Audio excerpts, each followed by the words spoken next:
అందరికీ నమస్కారం.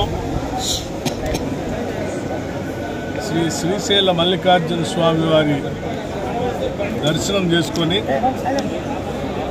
వారితో పాటు అమ్మవారి దర్శనం కూడా చేసుకొని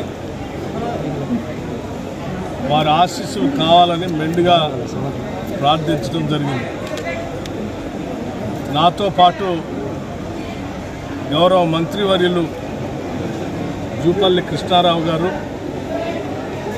అట్లాగే శాసనసభ్యులు డాక్టర్ వంశీకృష్ణ గారు, అట్లాగే శాసనసభ్యులు డాక్టర్ రాజేష్ గారు, అట్లాగే శాసనసభ్యులు మెగారెడ్డి గారు, అట్లాగే శాసనసభ్యులు కసిరెడ్డి నారాయణ రెడ్డి గారు,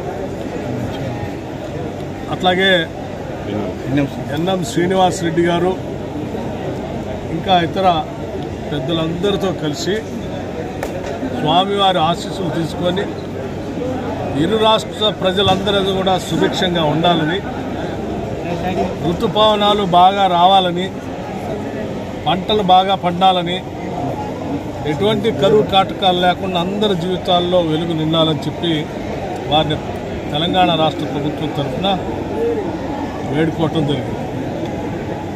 తప్పనిసరిగా రెండు రాష్ట్రాలు కూడా తెలుగు వాళ్ళు ప్రపంచంలో ఎక్కడున్నా కానీ మంచి పేరు తీసుకొచ్చి మంచి ఉన్నత స్థానాలకు ఎదిగి ఈ ప్రాంత ప్రజల అభివృద్ధి కోసం అందరూ పనిచేసేటట్టుగా బాగా ముందుకు వెళ్ళటం కోసం కావాల్సిన ఆశీస్సులు మెండుగా ఇవ్వవలసిందిగా సమీక్షించి తద్వారా పెద్ద ఎత్తున హైడల్ విద్యుత్ ఉత్పత్తి జరగడానికి కావాల్సిన చర్యలన్నీ తీసుకోవడం కోసం ఈరోజు ఒక సమీక్షా కార్యక్రమాన్ని ఏర్పాటు చేసుకోవడం జరిగింది. అందులో భాగంగానే ఈరోజు శ్రీశైలం రావటం జరిగింది. శ్రీశైలం తెలంగాణ ప్రాంతానికి హైడల్ పవర్ ప్రాజెక్టు చాలా అతి ముఖ్యమైనది. ఆనాటి మహానుభావులు పెద్దలు కాంగ్రెస్ నాయకత్వం ఇటువంటి గొప్ప ప్రాజెక్టులు కట్టి మల్టీపర్పస్ డ్యామ్ని కట్టి మా అందరికీ విద్యుత్ వెలుగులు నింపడం కాకుండా అనేక ఇతర ప్రాజెక్టులు కూడా నీళ్లు అందించేటువంటి కార్యక్రమం కోసం ఉపయోగపడే విధంగా కట్టిన ఆ పెద్దలందరికీ కూడా ధన్యవాదాలు స్మరించుకుంటున్నాం. హైడల్ పవర్ ప్రాజెక్టు సంబంధించి పూర్తి స్థాయిలో ఉత్పత్తి జరగటం కోసం తీసుకోవాల్సిన చర్యలన్నీ తీసుకుంటాం.